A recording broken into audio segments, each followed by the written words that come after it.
Bom dia, Castanhal. Bom dia, Pará. Nós estamos ao vivo agora com o programa Literatura em Foco, um programa da Academia Castanhalense de Letras em parceria com a Rádio Atlântico FM. E hoje o nosso programa, como todo sábado, é um programa especial feito para a gente conversar sobre cultura, sobre sociedade, sobre os temas em destaque hoje no Brasil e no mundo que dizem respeito à cultura. E falar de cultura é falar de toda a vivência humana, porque a cultura está em tudo. Nós, geralmente, quando falamos em cultura, pensamos na cultura artística, a cultura performática, a música, a dança, o teatro, a poesia. Mas a cultura também é as técnicas que o ser humano transmitiu geração após geração e que nos ajudaram a nos desenvolvermos quanto sociedade, desde as mínimas coisas até as maiores. Então a cultura, ela está presente em toda a sociedade, toda a natureza humana. Literatura em Foco manda um cheiro no coração para todos os imortais da Academia Castanhalense de Letras que anteontem estiveram reunidos na Escola de Arte São Lucas já para dar o pontapé inicial no planejamento para 2025 da Feira do Livro de Castanhal. A nossa quarta edição, gente. A quarta edição da Feira do Livro de Castanhal vem por aí. E vale destacar que a Feira do Livro de Castanhal já é a terceira maior feira do estado do Pará, em público, em crédito livro, em repercussão, em presença de artistas, em acervo literário. Então a expectativa hoje no estado do Pará não é só Castanhal, não. Porque nós recebemos nas edições da Feira do Livro de Castanhal muito artista, muito público de fora que vem participar. Então a expectativa para 2025 é a melhor possível. E se liga que hoje, no Literatura em Foco, nós temos uma pauta muito especial que é a oratória, a arte de falar em público. Esse vai ser o tema que nós já vamos trabalhar. Nós temos aqui a presença do nosso querido Felipe Custódio, que é o representante da Escola de Oratória que inaugurou agora em Castanhal, a Vox to You, que veio exatamente para trabalhar esse tema na sociedade castanhalense, e ele vai entregar aqui muita dica, muito conselho, muita orientação de como você pode melhorar a sua comunicabilidade. Eu tenho certeza que muita gente aí trava quando chega na hora de falar em público, mas não só falar em público, né? Porque a gente também se comunica o tempo todo. A gente se comunica no ambiente da família, a gente se comunica no ambiente do trabalho, no dia a dia, na fila de um banco, você tem que estar usando a sua comunicação para conquistar alguma coisa, para ter seu espaço. Então é importante esse tema e nós já vamos falar com o Felipe. Mas antes, nós temos aqui nos nossos estúdios uma presença especialíssima, que é o nosso querido Dr. Chico Neto, escritor Chico Neto. A temática hoje, que eu vou puxar esse assunto, essa prosa aqui com ele para a gente iniciar o nosso Literatura em Foco, é exatamente sobre essa jornada agora na literatura do Dr. Chico Neto. Bom dia, doutor, seja bem-vindo. Bom dia a todos. É um prazer muito grande estar aqui com vocês. Prazer é nosso. E já me disseram aqui que tem um livro vindo por aí, que já está programado para ser lançado. Então, todo o público paraense vai poder adquirir. E o título dele eu já gostei de cara, né? Que é o Medicina Lúdica. Conta pra gente sobre esse livro, doutor. Como é que surge essa ideia? Como é esse projeto? Que é para a Feira Panamazônica, não é isso? Exatamente. Esse livro, ele surge desde quando nós começamos a exercer a arte de Hipócrates, que é a medicina. E pela maneira da gente conviver com os nossos pacientes, a maneira da gente relacionar com esses nossos pacientes. Aquele paciente que entra no teu consultório, mas entra primeiro o sorriso, a gente dá bom dia com o sorriso. Seja bem-vindo, sorriso. Aí o paciente vem atrás, o paciente nervoso, e só com essa colocação ele já fica alegre. Aquele paciente que a gente apresenta um poema para ele, enquanto ele está com um monte de livro de resultado de exames, ele esquece o resultado de exames e olha para o poema. E por ser irmão de uma poeta maravilhosa, ela observando que a gente estava desenvolvendo isso, ela disse, começa a escrever, começa a escrever.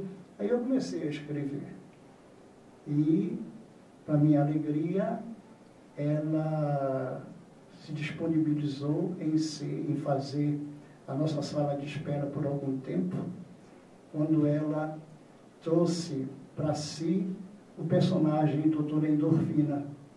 Então, a Doutora Endorfina fazia a sala de espera e eu fazia a sala do consultório. Só que os pacientes não queriam vir de lá da sala de espera, esqueciam a doença e não queriam chegar ao médico. Aí surgiu a ideia de nós criarmos um livro, o livro Nossos Sonhos. São irmãos de útero que se reúnem para apresentar, o Dr. Chico Neto apresentando casos clínicos sob a interpretação lúdica da doutora Endorfina. Eu imagino, estava toda caracterizada, porque se eu conheço a Eliana como eu conheço, havia todo um personagem montado para Endorfina. Exatamente. Que vai aparecer no livro. Vai aparecer no livro. É doutora Endorfina e doutor Chico Neto. Ou seja, em ilustrações vai ter a imagem da doutora Endorfina, exatamente. O doutor Chico Neto vai entrar de barba azul também. Opa! Sabe que a Eliana é conhecida hoje no Pará exatamente, além, claro, do talento literário, de todo o peso que ela tem na literatura paraense, mas essa estratégia do cabelo azul a gente enxerga ela longe quando entra na Feira Panamazônica. Exatamente. E nós vamos, esse livro vai trazer uma gama de palestras que nós vamos dar por todo o Pará, iremos para outros estados também. Ah, então tem uma previsão de circular, exatamente, tanto o doutor Chico Neto quanto a Eliana e o projeto. Dando palestras lúdicas a respeito de temas muito importantes. Atualmente, nós estamos trabalhando muito com a questão do câncer do colo do útero. Só que a gente fala todo numa questão lúdica. Tipo assim, vagina, a gente transforma para a gruta do amor. Exatamente. Maravilha, ótima sacada. Fica um negócio muito bacana, muito assimilável pelos pacientes. E fica uma interação muito legal. Mas a construção, bateu uma curiosidade agora, doutor, sobre a construção do livro, a escrita em si. Eu imagino que você e Eliana, por muitos momentos conversaram, um mandou o texto para o outro. Conte para a gente sobre a construção do livro. A construção do livro, isso já vem acontecendo há algum tempo. Esse livro já está sendo adiado há muito tempo. É quando eu pego uns casos clínicos, a nível do consultório, e passo para ela. E ela já vai construindo alguma coisa. Né? Por exemplo, eu recebi uma paciente no consultório e fiz a pergunta para ela, a senhora faz planejamento familiar? Aí ela disse, muito séria. Ela disse, não, quem faz é ele. Eu digo, como ele faz planejamento? Ele usa preservativo, ele usa outra coisa. Aí ela disse para mim, não, ele joga aquela porcaria fora. Aí eu passo para a doutora Endorfina. Doutora Endorfina, recebi uma paciente assim, aí ela faz a exposição em cima do lúdico. Eu fico imaginando aqui, doutor, como deve ter sido maravilhoso, e vai ser para quem acompanhar as palestras e quem lê o livro, essa chegada ao consultório e como o doutor Chico Neto disse, realmente as pessoas estão indo ali com problemas muitas vezes graves, que está abalando o emocional delas, e elas encontrarem essa cena lúdica, esse acolhimento, né, por intermédio da personagem, da cultura, né, poesia. Recentemente, inclusive, eu tive que passar por uma situação assim que eu estava emocionalmente abaladíssimo. Tive que fazer uma tomografia, e tenso. E realmente é uma situação tensa. Você chega num ambiente tenso e tal. E é interessante porque lá onde eu fui fazer, resolveram colocar uma espécie de vitral no teto. Então, quando eu me deito para fazer a tomografia, ainda não tinham percebido o teto, eu me deito, eu olho para cima e tem uma paisagem, sabe, daquelas edênicas, o Éden. Eu disse, meu Deus, vocês já estão dizendo que eu já vou. Mais tenso eu estava, em vez de me trazer alívio, me trouxe foi mais tensão. Mas eu acho que devia ser marcante para quem é o consultório, né? Tem uma história que eu coloco, isso é inédito, uma questão inédita. Uma das pacientes procurou o consultório para fazer o preventivo do câncer do colo do útero. Era a primeira vez que ela ia fazer a prevenção do câncer. E Eliana, além de poeta, ela é música também, ela toca um acordeão muito, muito bacana, é sanfoneira de primeira. E ela levava sanfona para a sala de espera, e era todo mundo cantando na sala de espera no meu consultório. Ela fazia uma festa, mas uma festa mesmo. E entra uma paciente muito nervosa e diz, doutor, quero te pedir uma coisa, doutor. E disse para mim assim, doutor, tu permite que a sua irmã, a doutora Endorfina, entre no meu consultório, entre na hora que estiver fazendo o exame e toque um acordeão para mim? E eu permiti. Não, seu Valença, então foi o primeiro preventivo no mundo, tá, ao som de um acordeão, de uma música do Luiz Gonzaga. Isso não existe na literatura e a gente está apresentando nesse livro esse testemunho. Então a gente já percebe, né, doutor, que o senhor é um médico marcado pela literatura, por esse convívio também com a Eliana, pela cultura. E eu queria que o senhor trouxesse para a gente também essa experiência pessoal com a leitura. Para o público que está acompanhando, a gente sabe que no Brasil o quanto é difícil você ter a formação do leitor, porque nem sempre o livro é acessível, nem sempre tem políticas públicas que façam com que esse livro seja acessível e tal. A importância da leitura da sua vida. É fantástico. É fantástico. Você se liberta. Você liberta aquilo que dentro de você está guardadinho e você mostra. Olha, como eu falei para você, quando entra aquela paciente cheia de exames e ela olha uma poesia, aí eu começo a passar as poesias para ela e ela esquece, eu não estou nem sabendo o que eu ia falar com o senhor, tão bacana essas poesias. Aí ela tira aquele estresse, tira aquele monstro, não é? E isso me levou, a parceria com a Eliana, me levou a escrever 3 livros. Eu tenho 3 livros a publicar. Eu tenho um livro chamado, 3 livros que o pessoal da academia está me cobrando para que eu possa publicar. Vou fazer coro. Você mais um a cobrar, então, a partir de agora. Existem 3 livros já preparados, feitos por mim, que eu deverei publicar. Eu acredito que eu vou publicar. Doutor, nós estamos então já na expectativa de que o livro seja lançado para a Feira Panamazônica, é isso? Sim. Vai ser na Feira Panamazônica, porque ela já foi, inclusive, contemplada com um reconhecimento na Feira do ano retrasado, não foi, Eliana? E ela... Agora, o que é mais bonito de tudo é que nós vamos sair nesse parado todinho dando palestras. Já tem município em vista? Como o doutor Endorfina, como já existem municípios que já estão entrando em contato conosco para a gente começar. Pode adiantar pelo menos um, só para matar a curiosidade? Então, pronto, olha, São Francisco, eu sei que a nossa rádio chega aí, nós temos um público também em São Francisco, já pode preparar o coração, porque essa dupla dinâmica da literatura e medicina, doutor Chico Neto e Eliana Barriga, e a doutora Endorfina, né, estarão presentes aí com essa palestra maravilhosa. Feira Panamazônica, ainda há um debate sobre quando vai ser, o dia exato, mas até o momento a previsão é que seja em agosto, não é isso? Tem problema da COP e tal, então estão viabilizando, mas até o momento a previsão é que seja em agosto. E nós vamos poder, todo o Pará vai poder ter acesso ao Medicina Lúdica. E na Medicina Lúdica nós estamos trabalhando muito com a questão do câncer do colo do útero, numa visão lúdica. O câncer de mama, né? E nós vamos, porque o câncer do colo do útero está aí presente, é o mais frequente no nosso estado, e esse livro vai trazer uma reflexão muito grande das autoridades a respeito da importância de nós erradicarmos essa doença, indo de acordo com aquilo que a Organização Mundial de Saúde está querendo até 2030. Então, certamente, Castanhal também vai ter o prazer de ter essa palestra. Sim, né? Claro, essa palestra vai vir para Então, nosso coração já pode começar a ficar preparado aí na expectativa. Com certeza, nós vamos fazer, o lúdico mesmo está presente. E eu já estou acrescentando nas minhas palestras há muito tempo a ludicidade.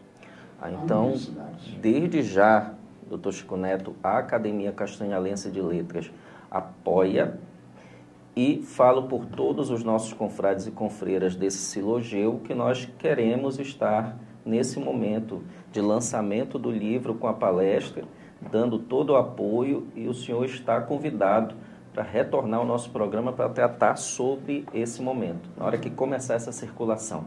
Eu gosto muito da academia, a academia sempre me prestigiou, já estive aqui outras vezes, nós já fizemos trabalho juntos, inclusive trabalhamos com as rosas de outubro, no Outubro Rosa. A academia participou, me levou para dar uma palestra. Eu amo muito vocês. Nós ficamos felizes e retornamos o amor. É recíproco. Dr. Chico Neto falando sobre o livro Medicina Lúdica, previsão de lançamento para a Feira Panamazônica, uma parceria do Dr. Chico Neto com a Eliana Barriga na construção dessa obra toda especial que vem por aí. Agora nós vamos de música e retornamos em seguida com a arte da oratória.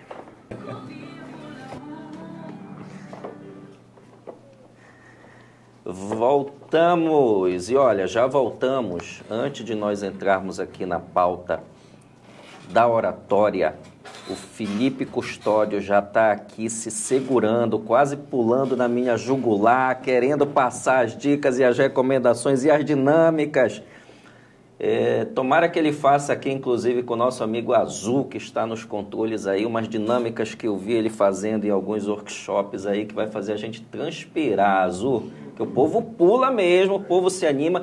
Isso tem a ver com oratória, né? A nossa expressão corporal não é só voz, já vocês vão aprender isso, não é só voz, tem também a questão da expressão corporal. Mas antes de entrarmos nesse tema, Literatura em Foco também é um olhar panorâmico e analítico sobre os problemas da cultura no Pará e no Brasil. E nós estamos com uma pauta quente aí esses tempos nas redes sociais, entre os diversos segmentos culturais, que é o corte na PNAB, que é a lei Aldir Blanc, Política Nacional Aldir Blanc, que, para nossa surpresa, teve um corte previsto no orçamento nacional de 84% e que pegou de surpresa a todos os trabalhadores da cultura, gerando uma reação de protesto e agora um sentimento de luta para que seja revisto esse corte. A meu ver, eu até me posicionei nas redes sociais, que não chega a ser um corte, é praticamente uma sentença de morte, aproveitando essa rima, porque estavam previstos 3 bilhões para ser investido na PNAB, como tem sido investido nos últimos anos. A PNAB, que é a Lei Aldir Blanc, foi uma lei que surgiu durante a pandemia, emergencial, que fez com que o setor da cultura não parasse, porque durante a pandemia os artistas se viram quarentenados e não conseguiram estar no seu dia a dia na sua labuta cultural, e as leis de incentivo culturais, como a Paulo Gustavo, a Aldir Blanc, vieram para preencher essa necessidade do setor cultural. Mas, passado a pandemia, percebeu-se que esse investimento trouxe retorno tanto para a cultura quanto para a economia. Porque nós não podemos falar do setor da cultura sem dizer que ele também afeta a economia. Há um retorno de economia. A Feira do Livro de Castanhal, por exemplo, ela traz retorno para o município, traz retorno econômico, ela faz girar o mercado. Você tem a cadeia do livro e da leitura, do mercado editorial fomentado com a Feira do Livro de Castanhal. Você tem expositor tendo seu retorno financeiro, escritor vendendo o seu livro. Então, há toda uma cadeia de economia que é movimentada com a cultura. Daí porque nós temos, a partir das leis como a PNAB, um incentivo também para as economias locais. Então, foi surpreendente essa rasteira que o setor cultural sofreu com esse corte, e aí quem fala é o escritor Franciorles Vianza, 15 anos de estrada, presidente da Federação das Academias de Letras do Estado do Pará, membro da Academia de Castanhal, minha voz, minha opinião, meu posicionamento, e não poderia me esquivar nem me ausentar dessa luta social. É preciso rever esse corte. O setor cultural não pode ficar sem esse investimento. Nossos trabalhadores da cultura não podem. Aqui mesmo em Castanhal, nós temos editais públicos financiados pelas leis de incentivos públicos que estão mudando a vida cultural da cidade. Então, é importantíssimo que a gente trave essa luta e que o poder público nacional reveja essa medida e a gente possa ter o que estava previsto, os 3 bilhões para investir em cultura. Esse tema é quente e é importante. Vamos passar agora para o nosso querido Felipe Custódio. Felipe, nós vamos falar agora sobre oratória, a arte de falar em público. Mas antes disso, quero que tu te apresente aí, passe a tua vibe boa, aquela vibe que eu vejo nos workshops que faz todo mundo tremer. Manda aí, Felipe, seja bem-vindo. Primeiramente, bom dia a todos os ouvintes aqui da nossa Rádio Atlântico FM, que com muito carinho nos convidou para fazer parte dessa manhã maravilhosa. Um pouco chuvosa, um pouco de sol querendo aparecer ali, mas a gente está muito bem hoje, muito feliz de estar aqui. É bom que ele já começa como escritor, descrevendo a cena, é lindo isso. Já estou aqui ao lado do Dr. Chico Neto, Dr. Chico Neto continua com a gente aqui nos estúdios, eu já convidei para ser debatedor. Então, ao longo da nossa entrevista, doutor, fique livre para puxar a pauta. Com certeza, então é uma responsabilidade muito grande aqui estar ao lado de quase que imortais aqui, como um todo da literatura, então já puxando para esse lado, né? E com muita alegria me apresento aqui para Castanhal. Sou Felipe Custódio, sou formado em Direito, tenho 27 anos. Atualmente sou empreendedor também, facilitador em oratória da Vox2U Castanhal e gestor comercial também da nossa unidade. A Vox2U, ela é uma franquia da maior escola de oratória da América Latina. E com essa missão, eu vim até Castanhal para trazer essa mensagem para todas as pessoas, porque quando eu entro na cidade, eu leio Castanhal, cidade modelo. Então precisamos de pessoas com oratórias modelo. Pessoas modelo para que as outras se inspirem. E nada melhor do que a nossa comunicação transmitir isso para as outras pessoas. Então essa missão é muito forte no meu coração aqui em Castanhal. Felipe estava nos contando que ele é original de Belém, mas já está com o pé fincado em Castanhal, não é isso? Exatamente. Veio de mala e cuia. Vim de mala e nem cuia, só de mala. Seja bem-vindo, viu? Representantes aqui de Castanhal, eu, doutor Chico Neto, Azul, a Rádio Atlântico FM, acolhe, seja bem-vindo à nossa cidade de Castanhal. Felipe, a Vox2U está com quantos meses em atividade aqui na cidade? Aqui na cidade de Castanhal estamos com 3 meses de atividade aproximadamente. A franquia tem quanto tempo, a empresa original? Certo, a franquia se deu início em 2014 na cidade de Cravinhos, em São Paulo, interior de São Paulo, próximo a Ribeirão Preto, certo? E lá, a partir de então, começou o crescimento. O processo de franquia ele já começou ali em meados de 2016 e trouxe um crescimento exponencial, não só para o negócio, mas para as pessoas como um todo, porque nós provocamos uma transformação diferente. Não é um curso apenas de oratória, mas entraremos em detalhes mais para frente. No caso, Tem em Belém, não é isso? Tem 2 lojas, 2 empresas da Fox 2U. Isso, exatamente. Vox 2U. Isso, temos 2 unidades em Belém do Pará, que é a Belém Marizal e a Belém São Brás também. São 2 unidades de franquia lá. Isso vai cortar com a história da vinda da Vox para Castanhal, não é isso? Através dos proprietários, que eu queria que você citasse o nome aqui. Eu vou aproveitar, eu vou te dar esse momento para tu fazer o teu brilho, o teu palco com os chefes. Brilha. Para garantir um Pix extra no final do mês. Vai lá. Diogo, os franqueados aqui da unidade Castanhal são o Diogo Almeida. Um abraço, Diogo. E o Felipe Souza também. Cheiro também. São irmãos e fomos colegas de turma em Belém do Pará. Nós nos formamos no mesmo curso e daí que a gente se conheceu. Nós 3 ali na turma nos envolvemos muito. Nós adoramos a metodologia da Vox, que é uma metodologia ativa, não é uma escola tradicional, certo, de ensino. Tem um método baseado em um tripé de feedback constante no aluno, protagonismo do aluno e também a prática, muita dinâmica. O aluno sempre está em palco. Calma, gente, não é para ficar nervoso por estar no palco.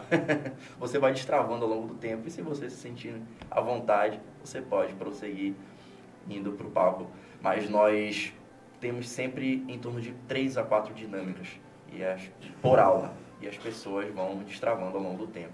Então isso nos encantou, de certa forma. E é muito fácil perceber realmente essa paixão, né, principalmente do Diogo. Eu vi um dos vídeos dele onde ele comenta como foi essa transição trazendo a empresa Vox para Castanhal e o quanto a gente nota no olhar dele, o olho brilhando, né, o olho de gato do Shrek ali, brilhando quando ele fala sobre o empreendimento e o desejo de contribuir com Castanhal com relação a quem quer se aperfeiçoar na arte da comunicação.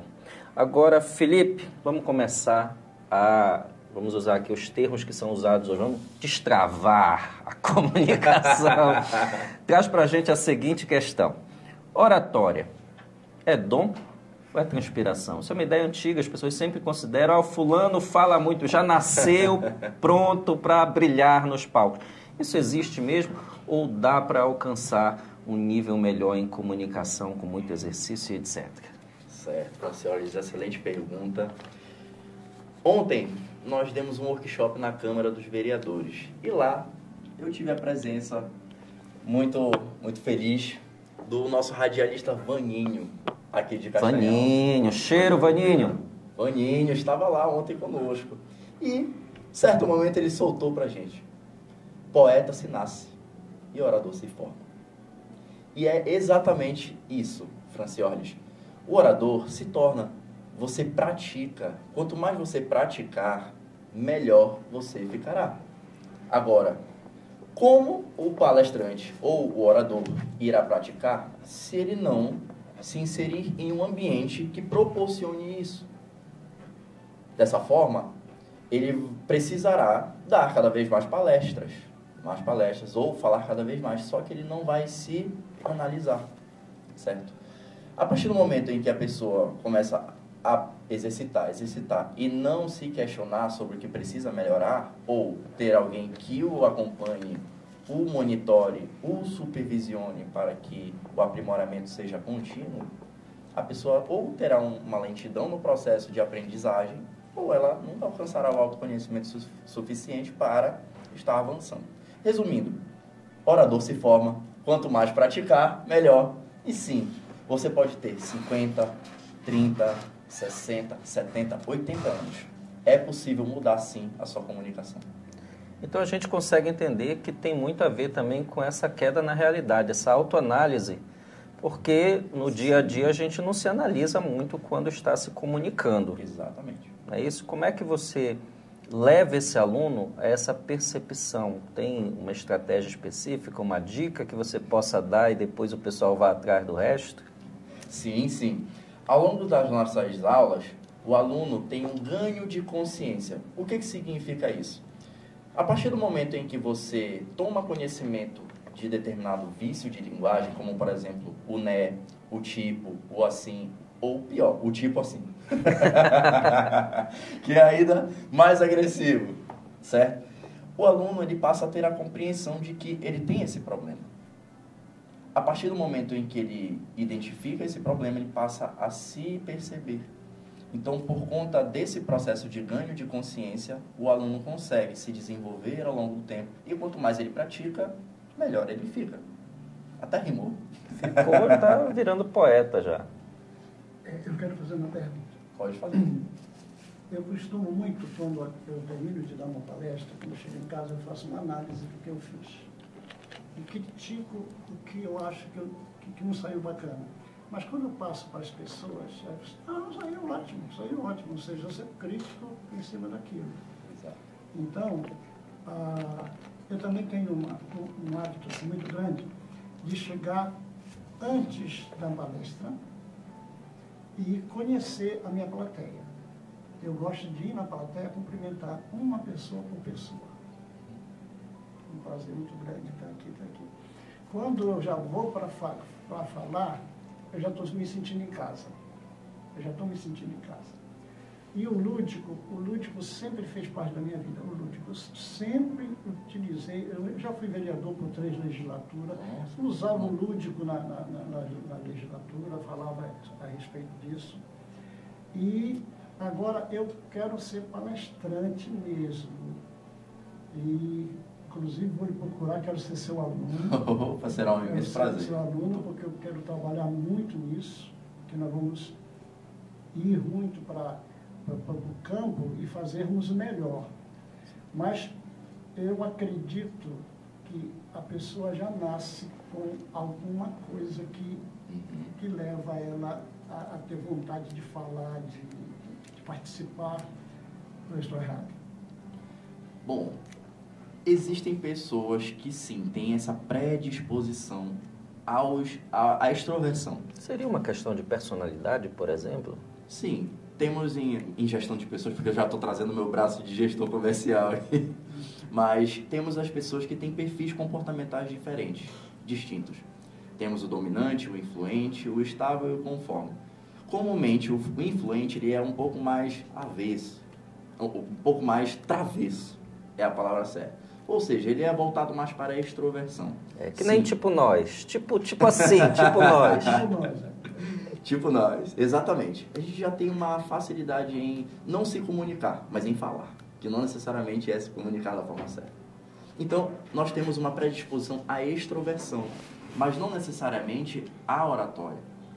Né? Que a oratória nós trabalhamos ao longo do tempo, e toda e qualquer pessoa, do tímido, do calado, da pessoa que é geralmente mais observadora, ela também consegue se tornar um excelente orador. Mas, claro, temos o talento, que supera quando ele treina o suficiente para tal.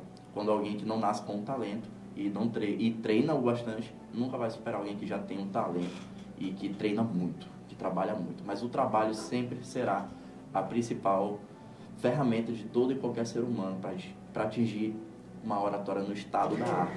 Voltamos e vamos voltar aqui com esse trabalho preparatório, esses bastidores da oratória.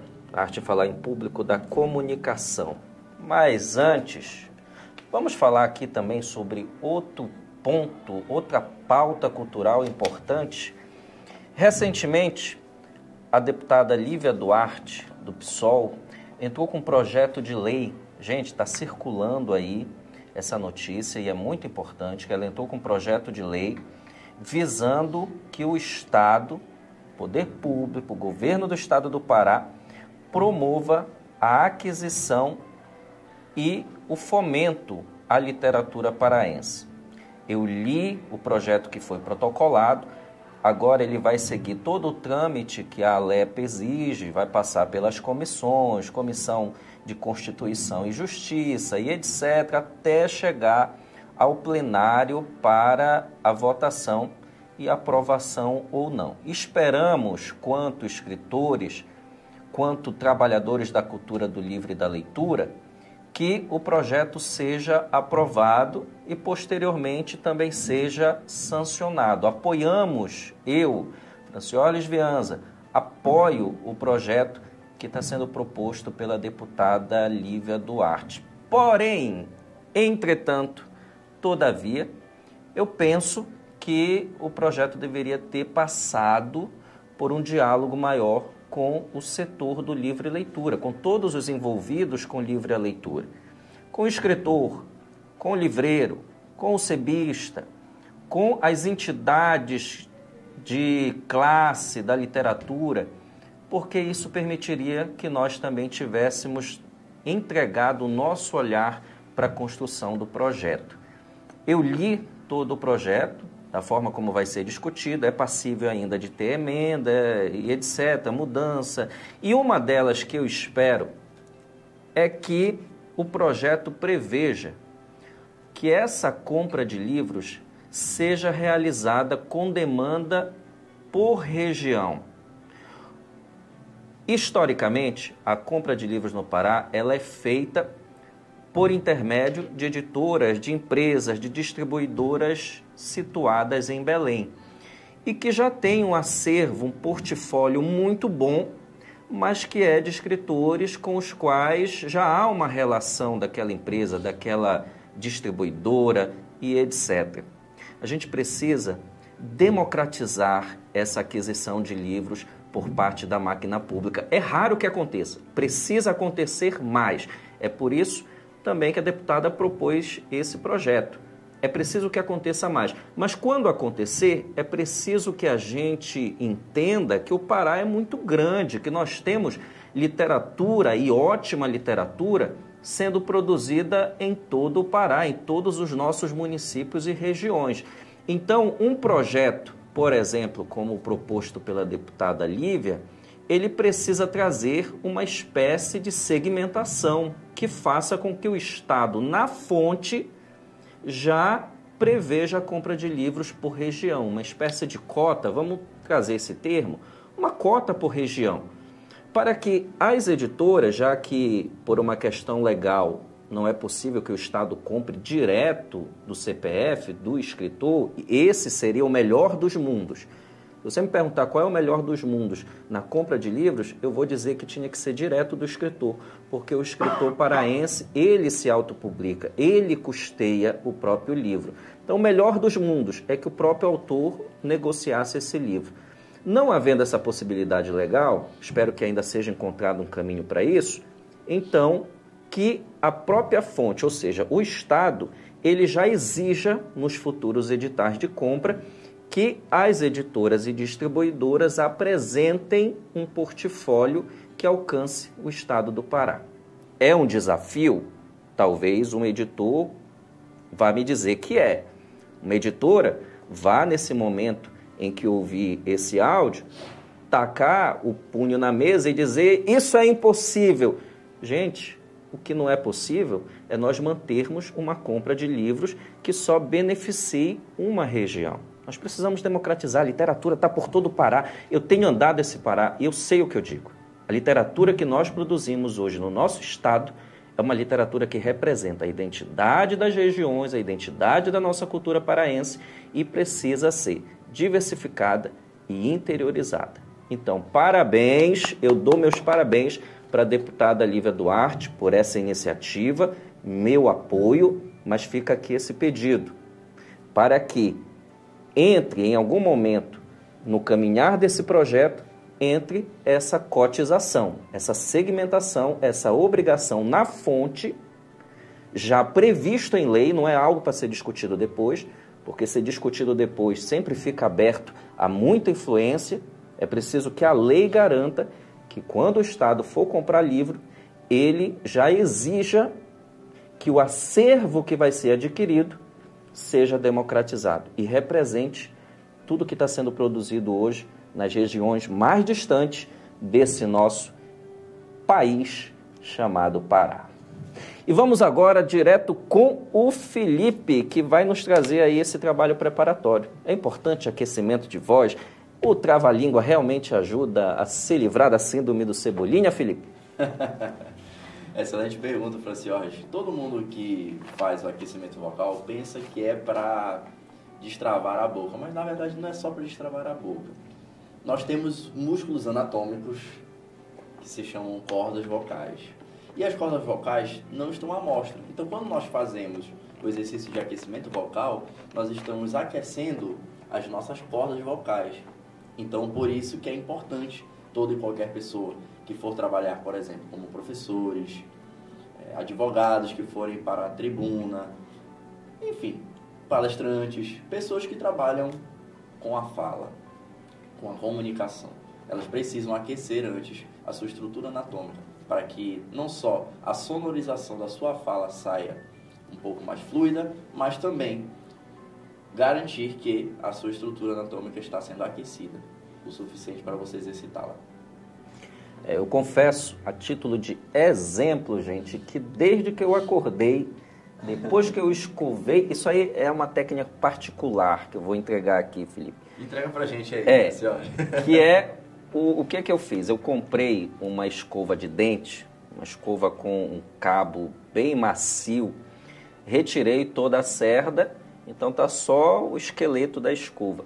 E é o que eu uso naquele exercício, por exemplo, que as pessoas aconselham a usar o lápis. Você coloca na ponta do lápis, né, e começa a repetir palavras que você vai treinando a articulação da boca. A escova é mais suave, mas desde que eu acordei, que eu coloquei a bendita da escova nos lábios, e desde o bom dia que eu dei para o meu filho, até o bom dia para quando eu cheguei no meio da rua e encontrei alguém, o tempo todo eu estou com isso. É ridículo. Vamos começar daí. Tem exercício, né, de oratória que é ridículo. Vazou um vídeo, uma época, do William Bonner, eu acho, fazendo um exercício desse no ar. E aí viralizou, porque realmente foi estranho. Quando você está fazendo exercício de dicção, é estranho mesmo. Você faz umas caretas. Tem a história da careta também, né? Para melhorar a articulação. Então, às vezes, precisa passar esse bastidor para tu já chegar com a voz aquecida. Porque senão tu vai começar do zero, teu lábio ainda está preguiçoso, né? Tem essa coisa do lábio preguiçoso, né, Felipe? Exatamente. Então, tudo isso é de bastidor. Né? O trava-língua vai ajudar um pouquinho também e tal. Ajuda muito. Mas olha só, lá na Vox a gente faz um pouco diferente. Manda. Nós não colocamos nenhum objeto próximo à nossa boca, nós apenas repetimos algumas palavras. Como você já acompanhou, né, o workshop algumas vezes, pela rede social, a gente falando patacá, petequé, pitiqui, potocó, pitiqui. Então começa sendo, primeiro, ensinar para o pessoal que está em casa. Primeiramente, você relaxa. Você dá uma respirada, prende a respiração ali por 5 segundos e relaxa um pouco. Depois disso, você desprende as mãos, bota a mão, os dois braços em posição de sentido, como um soldado, mas de forma leve, claro, relaxada. E você repete. Primeiro, patacá, depois petequé, pitiqui, potocó, tutucu. Depois nós pulamos para pra-tra-crá. Pra-tra-crá, pré-tre-cré, pretricri, pra-tra-cró, protrucru. Depois, nós vamos para vá-za-já. E sempre trabalhando a boca de forma ridícula, como o nosso amigo Franciardi falou. Boca bem aberta, né? Isso, quando você fala o A é vá-za-já. Zé. Exatamente. Depois, vezé-gé, vezigi, vozojó, vozuju. E por último, o mais difícil. Todos travam nessa no início, quando estão começando. Que é o seguinte, é vrá, zrá, jrá. Parece russo, meu Deus do céu. Ó, vrá, zrá, zá, vrá, zá, zrá, zrá, zrá, rá. Gente, quem chegou agora, calma, não é doido que tá aqui falando, não, calma. Você que acabou de ligar o rádio, não é que você, que loucura é essa? Esse povo, não, gente, nós estamos aqui com um exercício de dicção que é utilizado na Vox to You, que é uma escola de oratória em Castanhal. Estamos com o Felipe Custódio, que é professor e gerente comercial da empresa. Exatamente. Felipe, traz pra gente um outro tema que toda vez que nós estamos em contato com esse universo da oratória, ele está sempre orbitando, que é o tema do storytelling. Que é isso e como pode facilitar a tua comunicação? Excelente pergunta, Franciardi. O storytelling é a técnica nomeada para categorizar as histórias mais prazerosas de serem ouvidas. Ou seja, é a arte de contar boas histórias. Quanto mais você for capaz de criar um cenário, inserir a pessoa no contexto, criar personagens, modular a sua voz, você consegue capturar a atenção do público. Então, você cria um cenário, cria uma história, insere as pessoas nessa história, consegue a atenção delas de forma que elas conseguem participar da história ativamente. Não é mais uma descrição da sua fala, mas é uma construção em conjunto de uma história. Você chama a pessoa a participar daquilo que você está falando. Então, o storytelling é uma ferramenta poderosíssima de retenção de atenção das pessoas hoje em dia. Sobretudo hoje em dia, que cada vez mais nós utilizamos o celular o tempo todo. A nossa geração já nasce com a tela, com os olhos voltados para a tela do celular.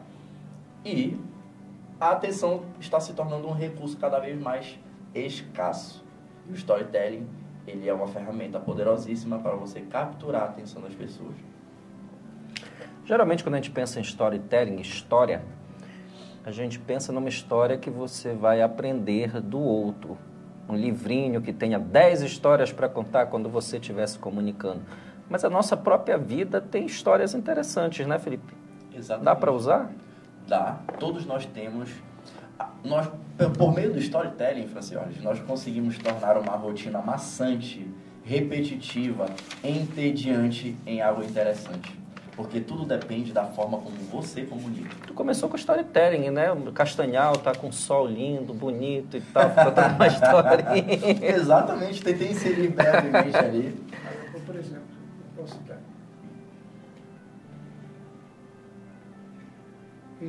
Eu consigo colocar palestras fortes de uma maneira assim, tranquila, sem medo de nada. Tirar o medo da pessoa.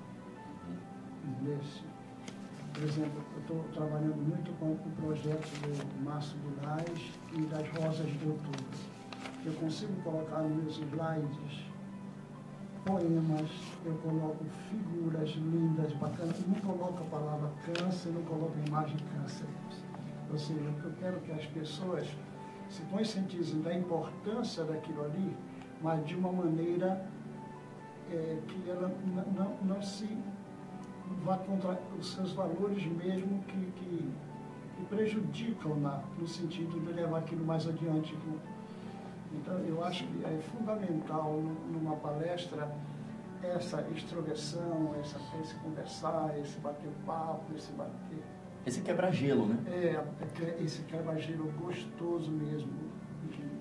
Agora, Felipe, foi interessante também a fala do nosso querido Dr. Chico com relação a outra ponta. Porque a ponta, por exemplo, de alguém que não tem extroversão, seja tê-la, né? Às vezes você vai falando, você está nervoso, você não sabe o que fazer com a mão, com o pé, não sabe onde, parece que você tem 10 pés, 10 mãos. Por outro lado, tem pessoas que já é o contrário, já é um excesso de gesticulação enquanto está falando. Essa gesticulação precisa estar em sincronia com o que se está falando, não é isso? Exatamente. Como é que seria, por exemplo, em termos de dica ou de recomendação, um spoiler do que a pessoa vai ter depois quando for lá na Vox, para ela conseguir encontrar esse equilíbrio? Será que eu entrego o segredo da Vox aqui? Pelo menos um pouquinho. Só para garantir a audiência, o povo agora está na expectativa. Exatamente, Francioles. Uma ferramenta poderosíssima para a pessoa se observar é o espelho. Você de frente para o espelho, você se observar falando. Espelho, espelho meu. Existe alguém que gesticule mais do que eu? Exatamente. Ou você pode também fazer outra coisa. Você pode se gravar falando. E essa é a estratégia que nós adotamos. Nós gravamos o aluno com o celular dele para garantirmos o sigilo, a confidencialidade do material. O aluno grava do celular dele os vídeos ao longo do curso. Ele é gravado. E aí, ele se analisa, certo? Ele não compartilha conosco, porque é para ele. É uma propriedade dele, é uma construção dele. E ele vai percebendo que, ao longo do tempo, lá no nosso curso, ele vai destravando. Ele vai falando, nossa, olha esse primeiro vídeo aqui, em comparação com o último. Muita diferença. Porque ele ganhou consciência ao longo das aulas, e essa é a ferramenta que nós proporcionamos para o aluno. Simples, mas eficaz. Agora vem uma pergunta que é das mais importantes. você não corre o risco de castrar a sua sexualidade, de castrar o seu potencial, e muitas vezes fazendo um curso extremamente rigoroso, um curso que possa levar ele assim, não corre o risco de você se castrar. Castrou, o gato já miou. Miau! Conta lá pra gente, Felipe. A nossa primeira aula, interessante a sua pergunta, porque, doutor Chico, porque é uma dúvida das pessoas mesmo, mas não relacionado à sexualidade, mas relacionado a eu vou deixar de ser eu se eu começar um curso de oratória? Seria basicamente esse o conteúdo que está gravitando em torno da sua pergunta. E a nossa primeira aula é a aula sobre naturalidade e espontaneidade. Nós explicamos para o aluno que ele precisa ser ele mesmo na oratória. Sendo você mesmo, você não vai se comparar com as outras pessoas. E isso é importante para toda e qualquer pessoa, mas principalmente para o orador. O orador precisa ter a sua própria particularidade. Porque para ser autêntico, você precisa ser você. Então, em oratória, o nosso treinamento, ele potencializa quem a pessoa é. E como eu disse anteriormente, é um curso que envolve técnicas de psicologia, envolve técnicas de gente e gestão, porque nós temos um curso que terá como conteúdo como dar feedback para as pessoas. Hoje nós somos muito grosseiros com as pessoas e direto ao ponto demais. Isso afasta as pessoas. Como podemos fazer para melhorar o relacionamento com as pessoas, sem tratá-las mal, por meio da nossa oratória e por meio da comunicação não violenta. Isso é importantíssimo nos dias de hoje. Principalmente em um mundo polarizado, como é os nossos dias de hoje, em que nós precisamos dialogar cada vez mais. Então o nosso curso, ele traz o que o aluno tem de melhor e trabalha dentro disso. Por isso as mentorias individuais, certo? Nosso curso ele não é voltado apenas para a pessoa ter uma experiência ali, aprender uma técnica que vem de cima para baixo e ela absorve a técnica e aplica de um jeito engessado. Não. Ela aplica por meio das dinâmicas e ela absorve as técnicas por meio de dinâmicas.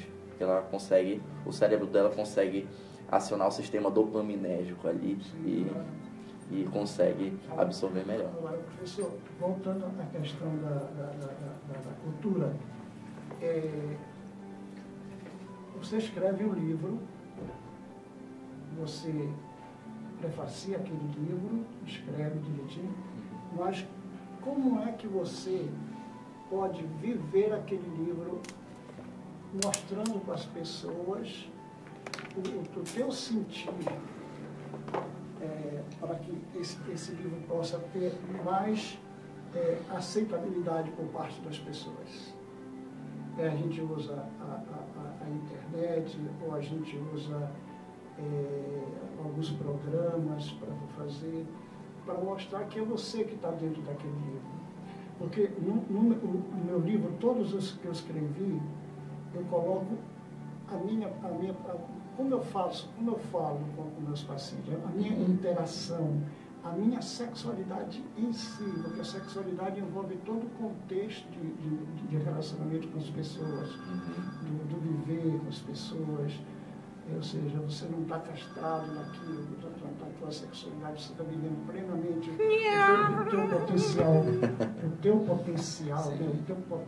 mesmo.